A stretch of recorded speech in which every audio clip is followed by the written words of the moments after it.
Okay, friends, welcome to the Dhamma stream Zoom room, and I think we'll just begin in the customary way, salutation of the triple gem, and then sit for a little while in meditation or just bringing ourselves into presence, steadying, calming, simplifying the mind.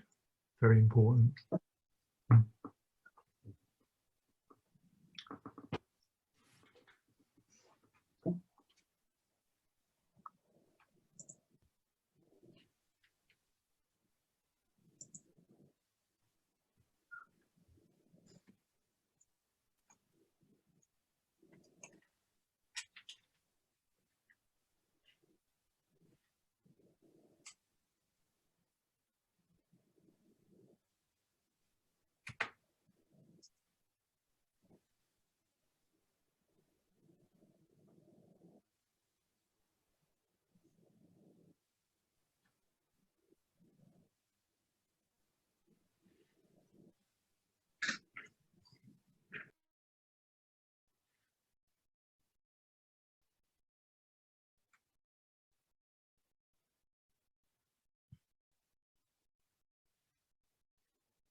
Supatipanno bhagavato sāvaka sangho sangham namāmi.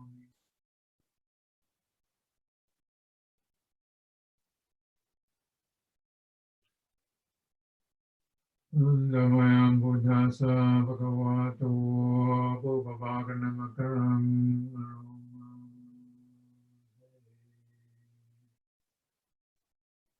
Namo tassa bhagavato arahato samma sambuddhassa.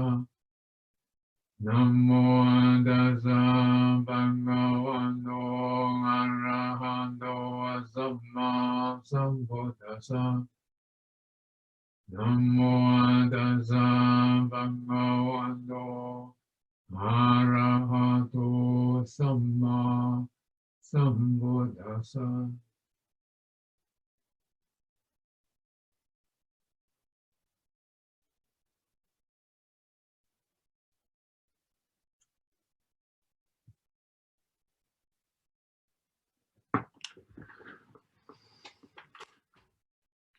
So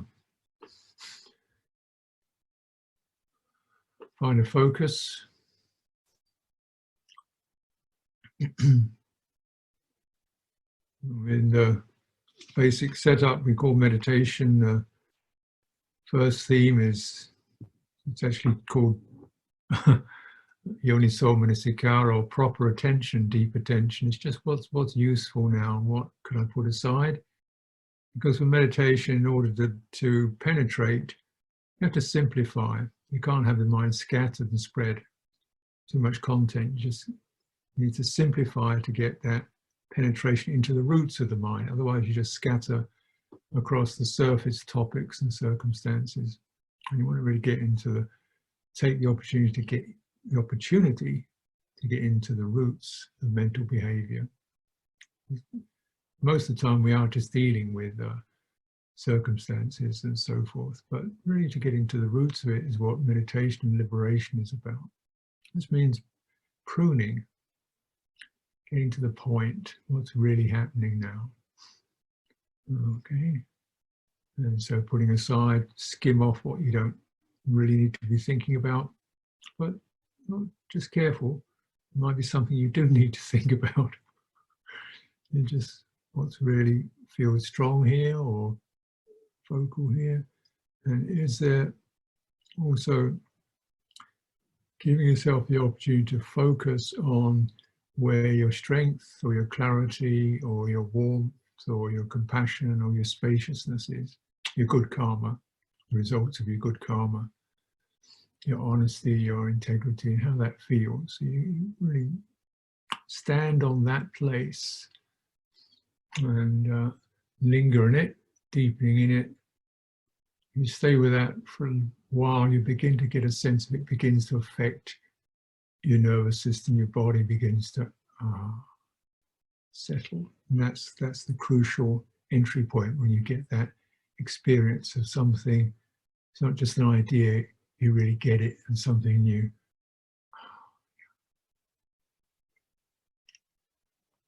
Then you're starting to meditate.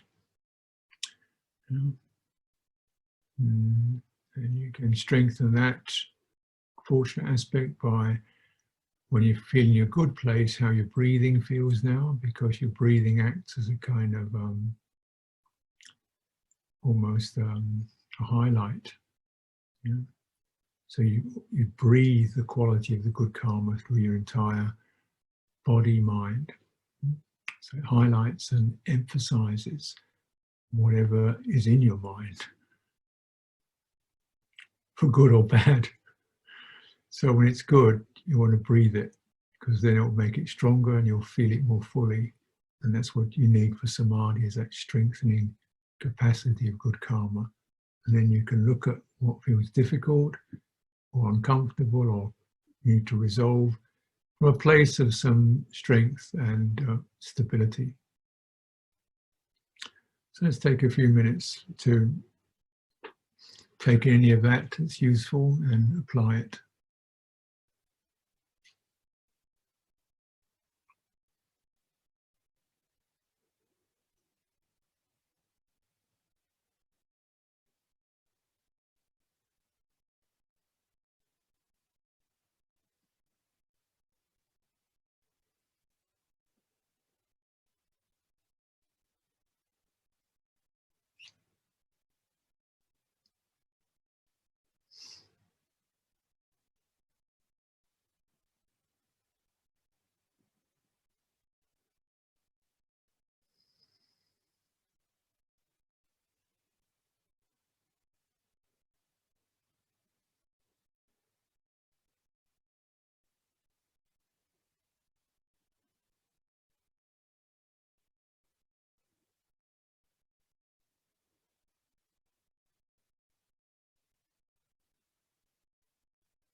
Brahmajaloka Tibati Sahampati Katan Chaliana Tiwaram Ayajata Santi Tasata Paraja Kachatika. They say to Dhamma Anugam Bimang Pacham.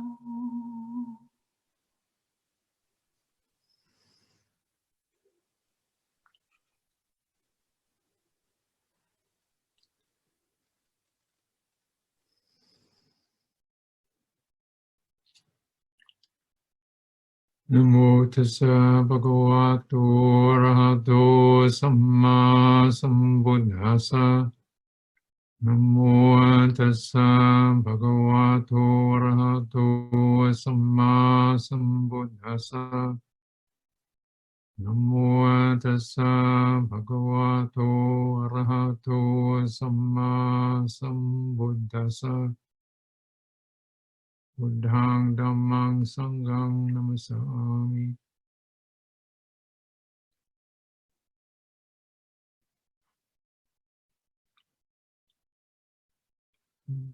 So, some of you may be looking at this, coming to this room quite regularly. So it's quite useful to have these sessions because you've got like a bookmark. Where was I last week? Now what's happened in this week? What was this week about? You get a review, and certainly this is an element of monastic life. You have repeated opposite days and so forth, where you just constantly, well, what was that last week about, or 2 weeks about, or even what was this day about? You review. And this is a skillful use of mind. And the first, so to recollect, to reflect, to take a topic and consider it and turn it over, open it up. What's in this? Good, bad, interesting, mistake, what is it? Keep on track with what's going on. How are you going to learn otherwise? If you got it wrong, that's okay. Getting it wrong is an occasion for learning, not an occasion for blaming, an occasion for learning. Now, actually, I asked for some questions because, you know, I'm talking to people, and in a way I'm coming into your lives, and I want to hear from you because I don't feel entirely balanced if I'm just talking to a screen, you know, and this is the situation we're in. And so I really want to not just give lectures, but also hear your concerns and feel that I'm responding. And so we are actually, our sense of being in a stream together is deepened by that. Now the first, a couple of questions came up. The first one really is to seeking, well, it's about manas and chitta, which I was talking about last week. And in fact, what I've just said as I began this was an example of how manas and chitta work together. You get a concept, which is a job of manas, and you review it. How does it feel? The concept could be, how was it this week? It's not a brilliant idea, but it's a useful pointer. You just grab, you know, the experience of the week or the day or the hour or what I was like with him or her. How was that? And you get a feeling for it. So manas is the thing that grabs the object, and then chitta feels it. And this way you, an appropriate use of mind. You know. And without this, we're really, you know, driving without a steering wheel and without any navigation. You know, we don't have this reviewing experience.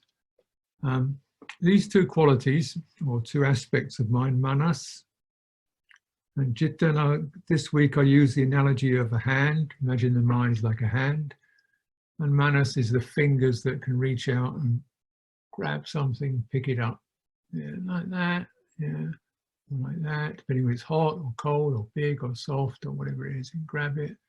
And citta would be like either the skin or the palm. It receives the impression of what's been grabbed. And rather like the palm of the hand, it's not good for grabbing. Fingers are good for that, but fingers are really, their main aim is to pick things up. Sense of the skin or the palm is to feel it. Yeah. So they need to go together, otherwise how are you going to really, get anything, unless you've got a manas that can pick it up and bring it into your citta to feel it. If you don't get a feeling for it or a reference to it through your citta, whether citta is disturbed, pleased, excited, confused or neutral, then there's no real learning process that's pertinent to your liberation.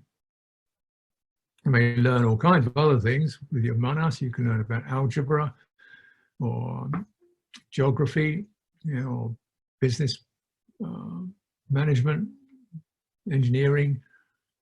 Yeah, those are all just managing particular concepts and objects and making them work. But for liberation, you want to really, how's this affecting my citta? So that I can, for a start, know perhaps what are skillful things for me to turn this manas onto, because this is giving me an agreeable experience or a deep experience, or an experience that's telling me about ethical qualities. Didn't feel regret over that, or feel I've upset somebody, don't like that. I feel I've, so we're really trying to work out our ethical domain. Also, is this leading towards a sense of freedom or release, or is it leading to congestion and more tangle? Your citta will tell you that. Manas doesn't. So manas doesn't have this feeling receptive quality. Citta does. Now, it's not that we're always trying to have a good feeling, even, but to know where one is getting a response. Not that these responses are always necessarily accurate, but they're telling you something about about your citta, that it does respond.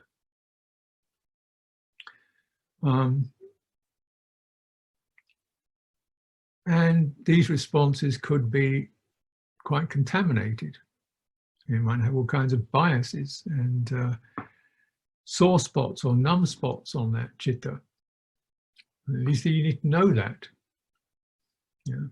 because then there's a possibility of recognizing where one gets a very strong reaction of some kind or another, or a numb place where one feels a lot of regret, disturbance, and so forth, so that particular aspect of citta could be given attention with manas and proper response made to it: calming, steadying, understanding, inquiring, liberating, freeing, soothing. And this must be our main work, because of which citta, however erratic or confused it is the main thing, because that's what's going to go into the next birth. This is the citta gets born again and again and again. Manas doesn't. It's a one life job. Citta is there anything that's going to get transmigrated, it's going to be this effective medium that goes from one birth to the next. And the liberation of citta from that is the main aim. In this life, to liberate it from greed, hatred, and delusion as best we can. And in the long run, to liberate it from generating selfhood and personality and so forth. So citta is the primary thing, but citta can't know itself unless there's something referring to it. How is this? How is this? How is this? And giving it being able to practice with that. Now, citta gets contaminated or affected, it gets damaged by abuse, it gets damaged by unskillful deeds, bad karma, confusion, attachment, numbs it or restricts its capacity when we're stuck on something. So this citta is rather like a very energetic, dynamic experience. It's not really an entity at all, but it's something that's rather like, you know, like you see oscilloscope, where you see kind of constant wave vibrations happening, and something touches it and you get something like that. So this citta has been touched by many, many things in its process. So it's often shaking and rattling around, and it's got places where it's been hit so badly it's just damaged. You know, it's biased, it's hurt, it's abused, you know, traumatized, so it's shaken up. Now those experiences have to be carefully steadied and handled. And this is in a way what this feedback between manas and citta is about, so that we turn our attention, our manas, towards something that will provide what citta needs to settle itself, to heal itself, to strengthen itself. And the agent of that is called manasikara, which means roughly attention. Manasikara. So you can understand manas, manasikara, obviously they're conjoined.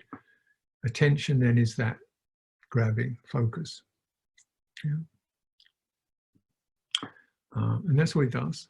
It doesn't feel. It's not about feeling anything. It's just about picking something up. And citta is about cetana. And cetana, again, quite obviously, if you listen to the language, citta, cetana. Cetana is about impulse, volition. Something arises and it jumps, or it shimmers, or it slides, or it shifts. This is constant shifting quality you can experience. So these two, attention and intention or volition or impulse, so fundamental qualities of mind in the conditioned sense. Now, citta has its problems. Manas has its problems too, because, you know, sometimes the manas faculty is handling so much stuff that it can't, its fingers are full already. And this is very much the case. What I'm saying, meditation is a chance to simplify, because a lot of the time we are handling the business management, the household, the finances, we're handling the circumstances and the objects that come into our life. And manas is the great object creator. It creates concepts. Manas kind of creates concepts. I've got to get this done by Tuesday. That's a concept. Tuesday is a concept, right? And there's no real thing, Tuesday. It's just light and dark, you know. But of course, we call it Tuesday. Everybody calls it Tuesday. And so it's on your calendar, Tuesday. So there it is, Tuesday. I'm going to get it done by Tuesday. That's a purely mind, that's a manas created experience, which can generate all kinds of jitter effects, like, oh my goodness, it's urgent, I'm frightened, I'm nervous, or oh, I've got to wait that long, or something like that. So these concepts and conventions can stimulate citta in powerful ways that make it more and more disturbed. But when the manas is handling so much of it, it doesn't even bother to refer to citta anymore. It's too busy handling the stuff. And this is, again, is a human experience. We're so busy dealing with our stuff, we don't even really know what we're feeling, apart from just overwhelmed. And you talk to someone, you don't really know what they're saying because you're too busy.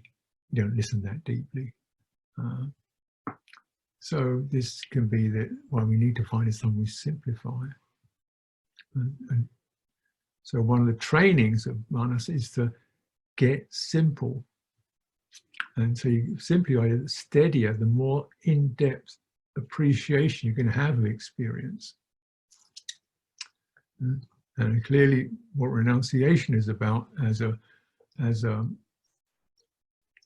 resource for our lives is to learn to not take on too much, even if there's some pleasant things out there that you could have, interesting things. Just say no, because I just, my mind is too full already.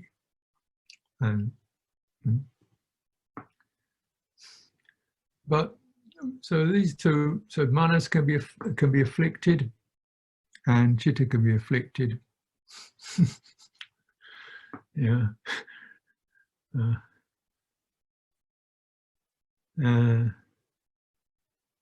And they can also lose touch with each other. That is, the manas creates the object. We can be objective about something, and citta is the subjective aspect, how I feel.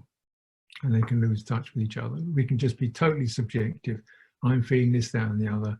I'm feeling all these feelings, and whatever else. And so we become self-obsessive. Whatever anybody else is feeling or thinking doesn't matter, because my feelings are the most important thing. You've got no perspective on it, no proper reference to it. Because just to bear in mind, because you're feeling something doesn't actually mean it's necessarily coming from an unbiased place of clarity. Right? Doesn't mean you shouldn't feel it, but you're feeling it and it's creating all kinds of disturbance, and you've got to consider, is this because of my mind is sore in that spot, or is it because this is something that's really directly inappropriate or abusive? If I've got a sore spot on my chitta, then manas pop something in that and it hurts, and I get very reactive to it. Okay, no, I'm not.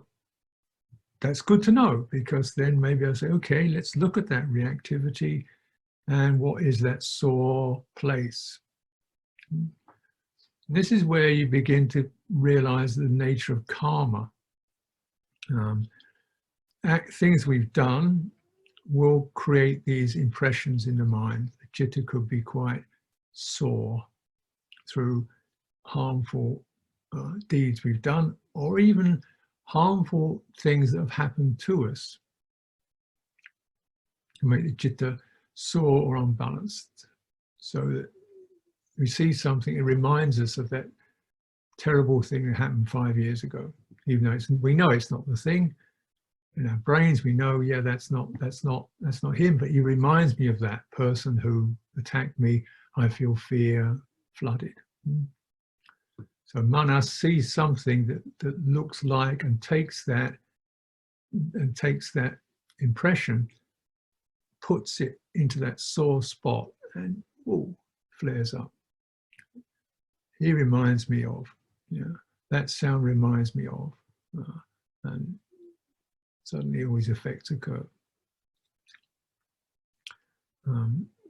So the objective sense is well, it looks like it, but it actually isn't it. Say a dog did bite you 5 years ago, but that dog didn't. So that's the need for manas to be objective. That's its function. But of course, it goes wrong if we're just being completely objective. We become insensitive. So whatever you feel doesn't really count. Not just insensitive, but we're not really noticing what citta effects have to be dealt with. My fearfulness, my uncertainties, my passions, my sense of righteousness has to be understood. So these afflictions have to be understood. And if manas is too busy doing stuff and too busy getting things done, is the main problem of manas. It sees all the things, because it's creating concepts, and it's trying to organize everything into these nice straight lines and concepts to get everything done by. So it gets very, very busy And it gets so absorbed into events and circumstances, managing them, handling them, that we lose touch with how am I feeling about all that? What am I doing it for? Wait a minute. What am I living here for? I'm not a machine. But manas on its own can turn us into machines. This is certainly a problem for humans these days, because now a lot of the time we do spend with machines of some kind or another, devices, screens.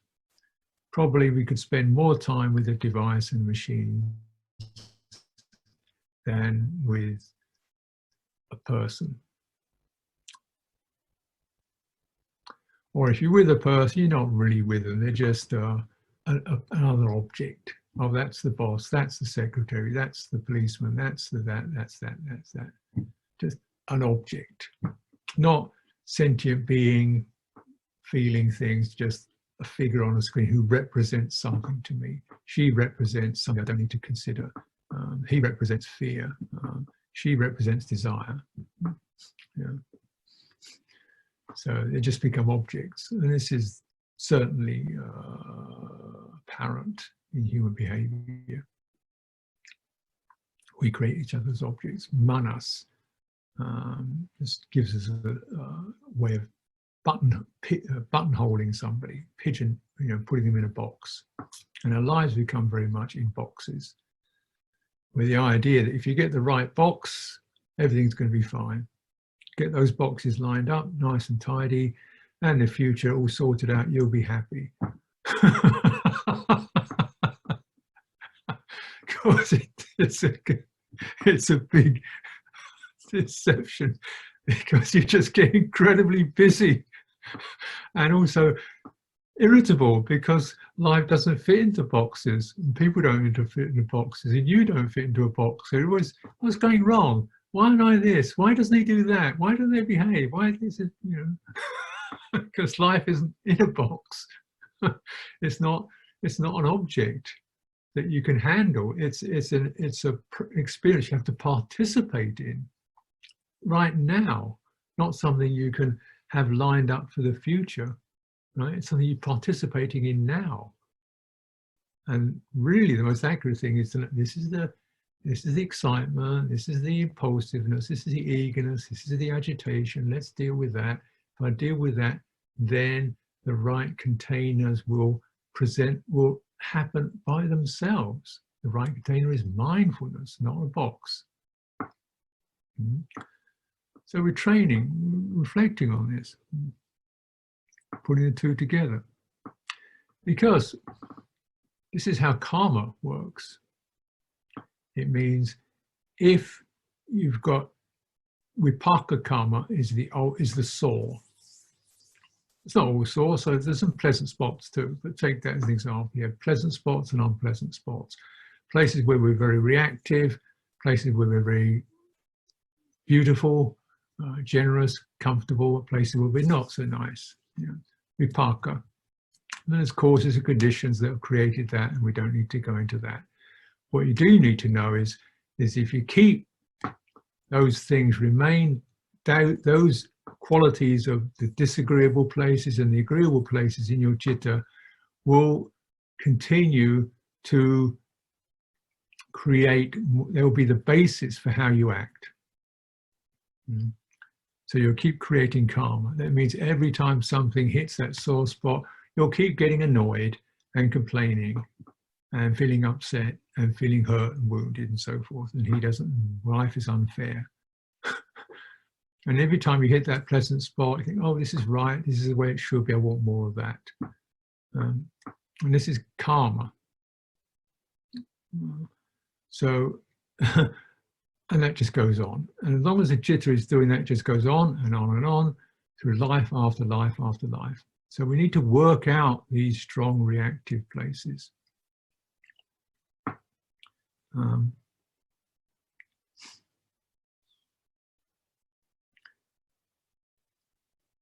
course, attention can also be completely distracted, looking somewhere else, or not seeing things very deeply, just a superficial quality of attention. So training fundamentally in this respect, although there are many aspects to it. But first of all, we have that pause, just to wait a minute, what's going on? Stay interested, connect to what's going on. And the first agent that does that is called yoniso manasikara, which means careful attention, or attention that deepens into the citta. Yoniso manasikara, it means that whatever is thought of, we get the feeling for how that's affecting me. Whether I'm delighted with that thought, I feel stimulated or confused. Yoniso manasikara connects the manas to the citta. Without this, we don't have a chance. Yeah. Without yoniso manasikara, we do not have a chance. It's that important. How else are you going to know unless you directly bring things to your citta, to how it's affecting you? And yoniso manasikara does it. It's called deep attention. It's not just looking at the surface appearance of things, behaviors, whether it's right or wrong or effective or takes an hour or 6 hours or whatever it takes. It's worth this much, but actually, what's the impression that's happening in the citta with that?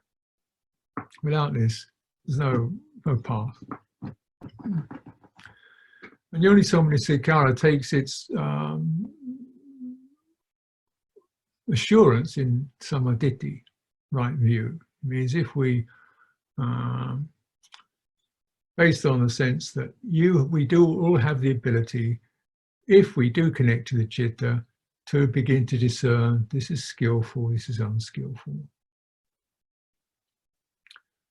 This is just nature. You know, citta, however confused it can be, it's got this primary sense, it is an ethical sense. This feels skillful, this is taken me to a tangled place, or to a beautiful place, or to a dark place. Yeah. So Dhamma Ditti is the understanding of that. This is what you need to know. This is right view. Now, also just got a little quote here, because I looked at this question. This is from the Udana, the fourth book, the first sutta of the fourth book or chapter of the Udana. And I read a bit in the Pali, because then you can kind of begin to acknowledge something. Kuda vitaka, sukuma vitaka. Kuda vitaka, sukuma vitaka. Kuda, small, low, inferior, petty. Vitaka, thought conception. Sukuma, pleasant, agreeable, fine, refined thought. So it's saying some thoughts are petty, small, ignoble, and some thoughts are fine and refined. Anugata manaso upilawa.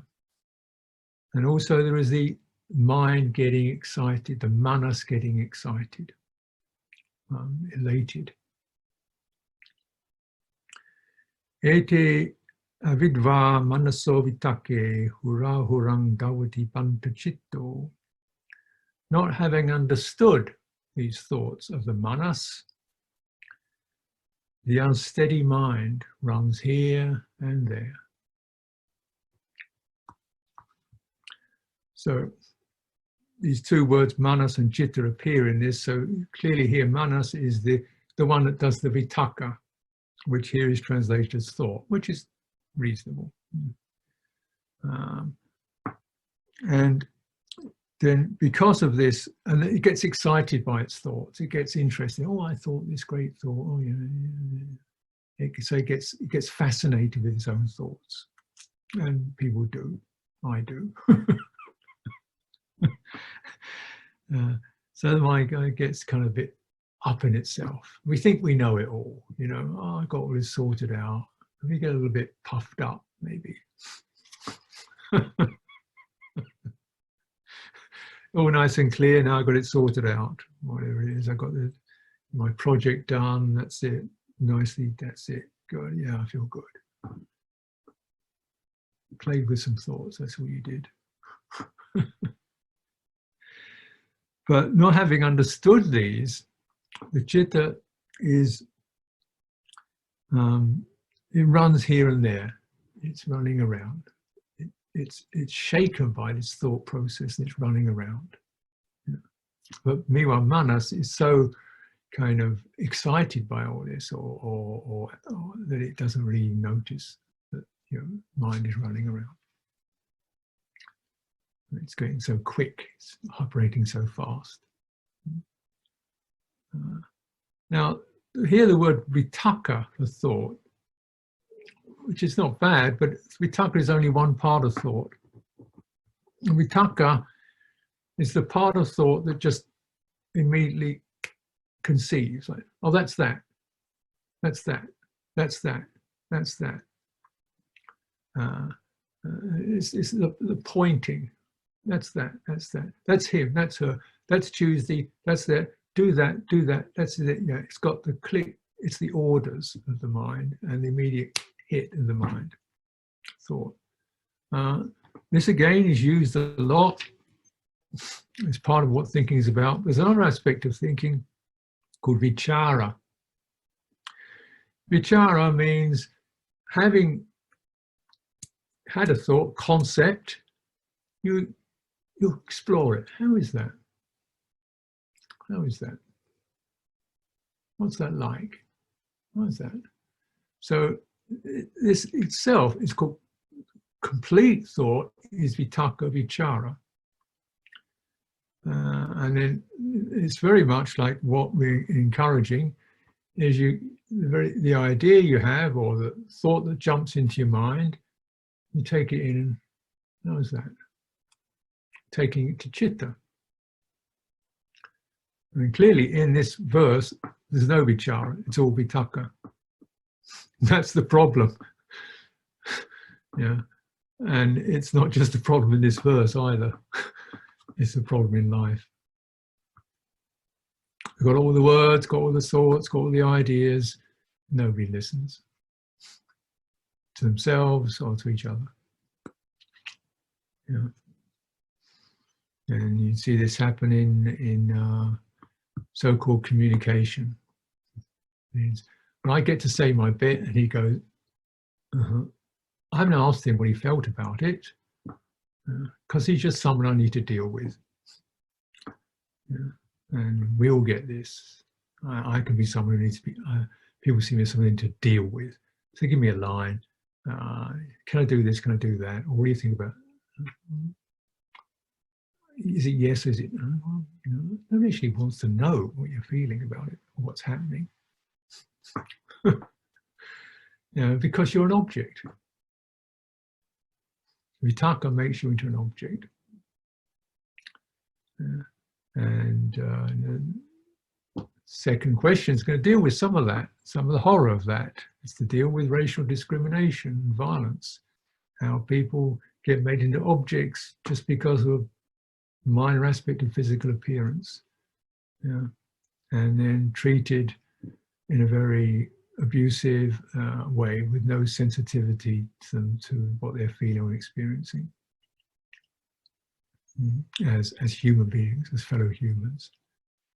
And this is hugely violating. And unfortunately, clearly we might have heard the news of these terrible incident in America, which the person is referring to, and naturally there's a lot of rioting because this is not that unusual, and people feel they've had enough of being treated like this, and you can sympathize with it. But it's essentially you're an object, and that's what, deal with it. So the mind is then, citta is then not being referred to in its full sensitivity. So vitakka vichara, touch something, how is it? Say something, how is it? Talk to somebody, ask them, how did you feel about that? Yeah. Did you get it? Because often we assume, certainly I do, that having said something, somebody immediately gets it. Maybe they got some of it, but you don't know. Could you at least ask? How was that? Did you get that? Give me something back, you know? Am I too fast or tone wrong, please? Or let me know. We talk of each other. So we can do it in ourselves and also with another person. And if we don't do that, then we're only half here. And unfortunately, the half that's here is not going to get us liberated. It's going to keep us doing the same old stuff because we never learn a thing. As we've seen in the case of this racist incident, which has been going on for 400 years, at least in one country. And I'm not saying America is the only country that has racial problems, or various kinds where people become the other. How do we deal with that? Well, this is for a start. This is how we deal with it. You know, how I feel. How do you? We talk about it. We ask each other about it. And we're not saying who's right or wrong. We just want to touch the heart, recognizing if you do that steadily in an open way, sooner or later, you're going to find the place in the heart that feels, I'm being listened to. This sore spot now is no longer so sore because I can feel also the quality of sympathy. Yeah, and recognizing we all have sore spots. Yeah, and the quality of primal sympathy occurs. This is because you're listening, you're hearing me. Yeah. Therefore, even though I have been hurt, yeah, I can get through that because the healthy aspect of the citta has been accessed, the receptive, the unblemished, which can then begin to direct itself towards the uncomfortable parts. And we also need to do this in ourselves. So it's in other people, also in ourselves. Really much the same thing. We develop, the practice is really a relational practice. You're relating to your own thoughts and problems, emotions, and to other people's in a way that, how is that? How I feel? What's the response? Is that? And we really, this means that the beauty of this, or the power of this, is that we don't necessarily have the answer. As I don't have an answer for this friend who's asked me this question about how should she or he respond to this terrible state of affairs in her country or his country. And my first response is, I don't know.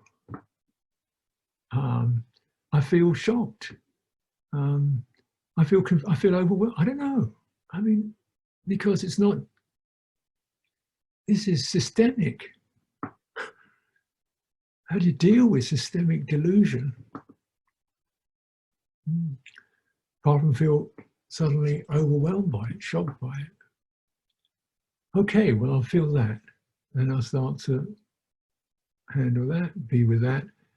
And then maybe from what has come from dealing with that, I can find a response of some degree of compassion, willingness to engage with people of different views, from a place of compassion, from a place of sincerity.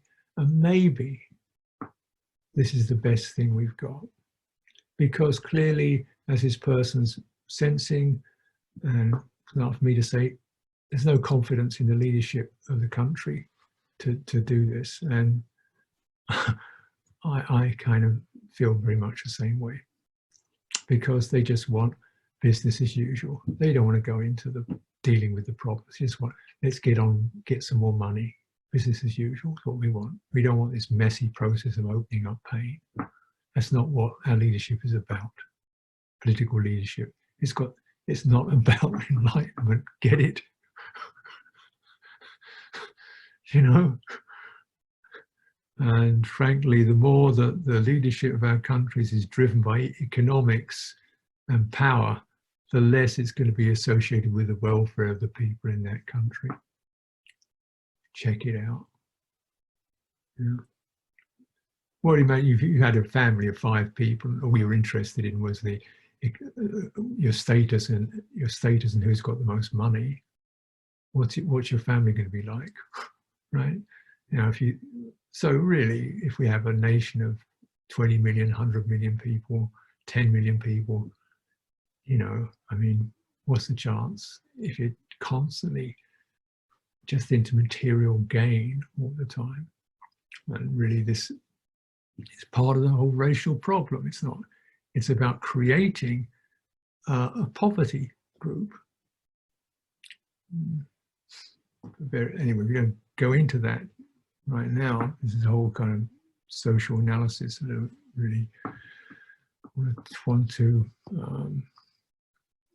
you know, spend more time on it. I haven't got that much time, and you know, it's not for me to really.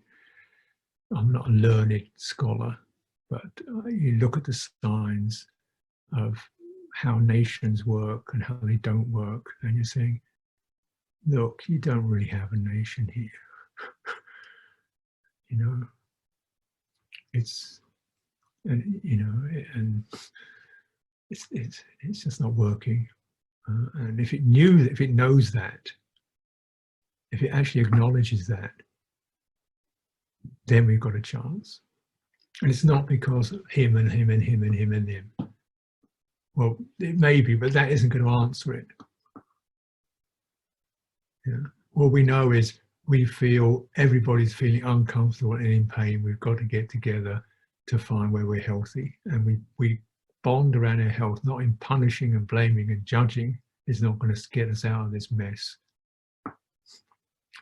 And this is what we have to do to ourselves. Same process. You know, our faults and blemishes and attachments and so forth.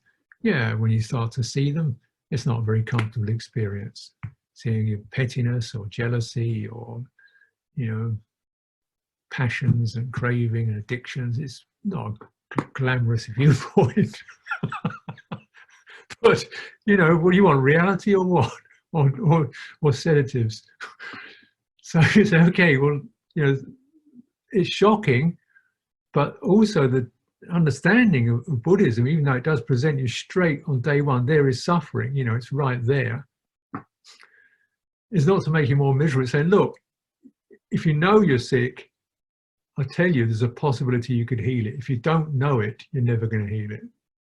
But the nature of citta is that it's not completely sick. There's a primary sense of clarity and empathy, and the healing potential is there if you know how to handle it. Yeah? And you need to keep touching the good spots with your manas, bring them into your attention and refer things to your sense of integrity, concern, conscience, feeling of remorse, I'm sorry, you know, I want to do better, feeling of loving kindness. Then you got some chances, because those potentials will then begin to clear the confusion that has caused these blemishes to occur. And this is our training. Yeah. So,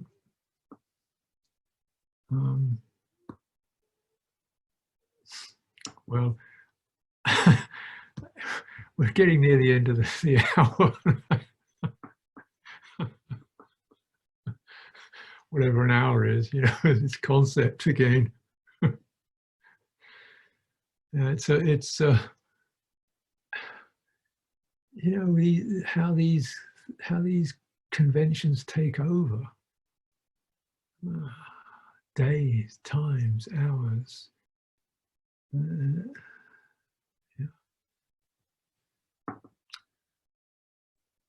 And really, you know, it's just precious to share truth and not have a deadline. To share truth and not even have an answer. to not put things in boxes, but just to share the joy, the sorrow, the confusion, and the healing of the human condition. And it's a conversation that goes on and on and on until things have ceased. Yeah. Having so, back to our verse again. The next verse, having understood these thoughts of mind, vitakas, having completely felt them, sensed them, one who is ardent, mindful, restrains them. That's what you do with you send a message out to your manas, hey, less please, just less, just take your time with that, handle it more carefully. That's what Citta says. Otherwise I can't, how am I going to process it? Also, even the excitement that hasn't arisen, it's watchful for that. Don't get lost in your ideas and your plans and your strategies and your this means that and the other. Nice little boxes, don't get lost in those. Having done so, a Buddha has given them up completely.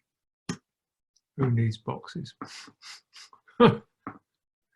Right? Because they were thus there to make our lives more convenient and comfortable.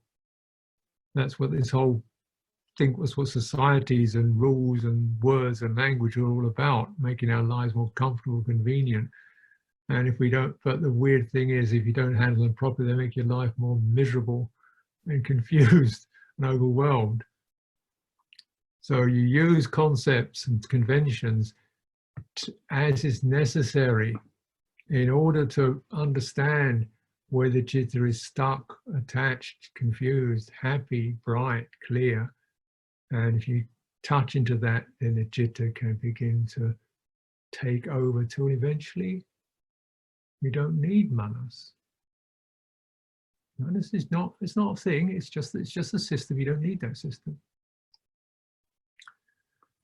Last quote of the evening.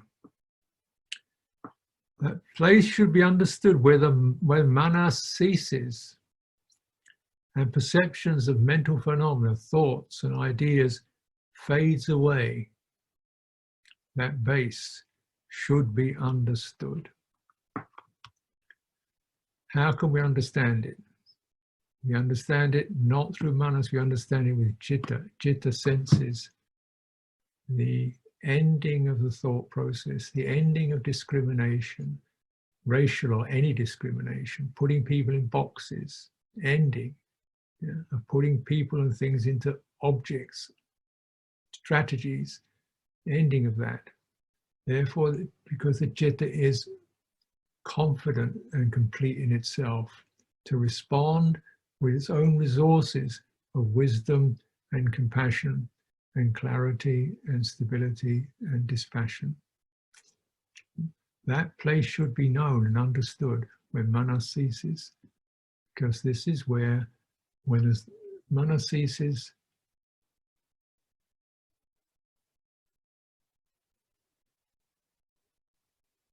there's nothing to deal with. Oh. Entry to Nibbana. But when there is things to deal with, there's things to deal with. We deal with as best we can, but looking at systemic abuse, recognize you're not going to fix the system on your own, certainly not. You're looking at something that's ingrained into a culture and a society, you individually are not going to change that. You may be an agent in the change if you find your way to respond from pure-heartedness. You may touch the minds and hearts of others as great beings have done. And it's only through this that we can really build a community, a family, a society, a nation, a community of any kind, through heartfulness, through citta. And so everything must be taken back to that.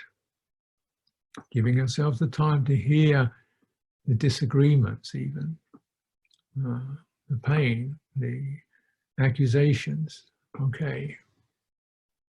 And then ceases. It's been said, it's finished. Now we can proceed.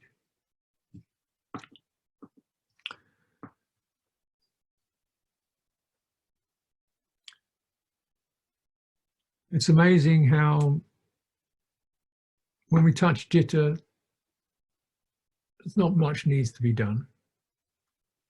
If we don't, there's a lot that needs to be done. Manas is trying to figure out whose fault it is, the law, the system, and it hasn't touched into the quality of wisdom and compassion. If we touch into that, what we need to do always is to be wise, clear, compassionate for our own welfare and for the welfare of others.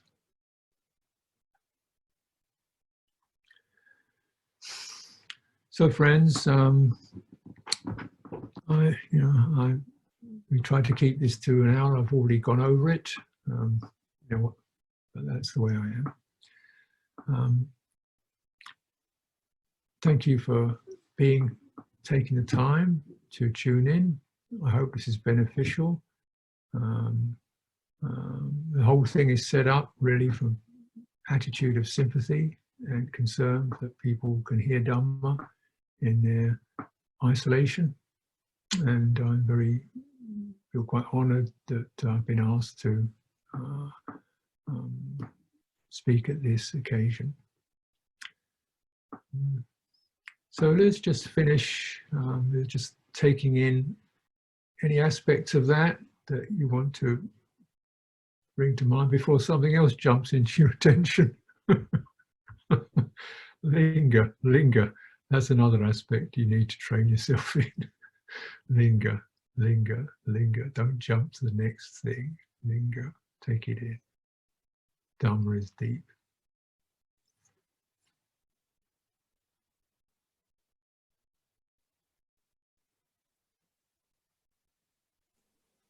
Annamayang Dhammakatthaya Satu Karam Dadamase Satu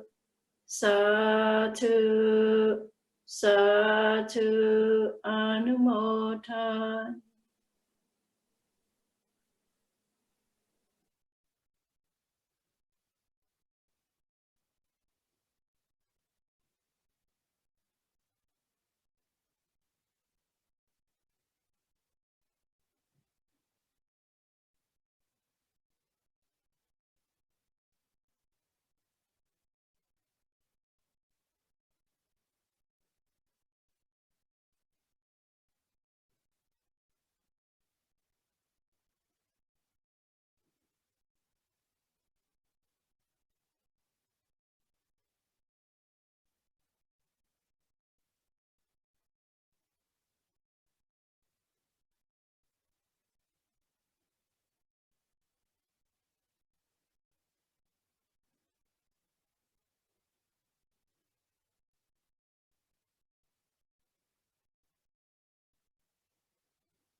So I'll take leave, and if conditions are supportive, we may meet again in this room, in this stream. So we'll pay our homage to the triple gem, to the Buddha, and very intrigued because there's a lady here, and right behind her she's got this picture of Buddha, Moggallana and Sariputta, big painting, and it's exactly the same one as in my monastery, and this intrigues me. Anyway, we'll finish off with the chanting.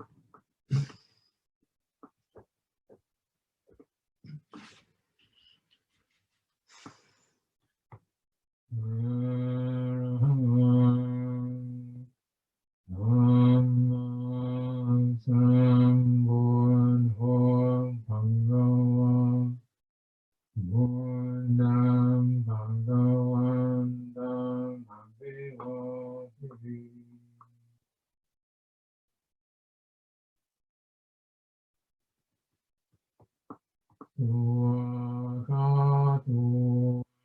Bhagavatam Dhammo Dhammam Namassami.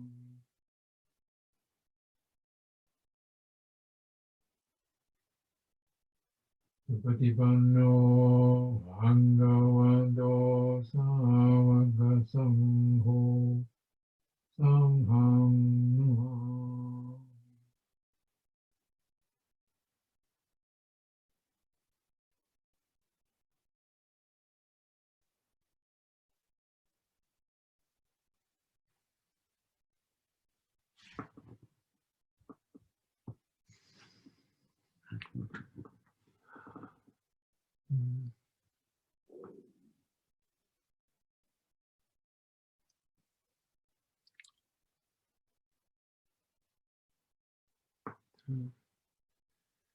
Good afternoon, good morning, good night, and may the Dhamma stay with you and give you guidance and protection.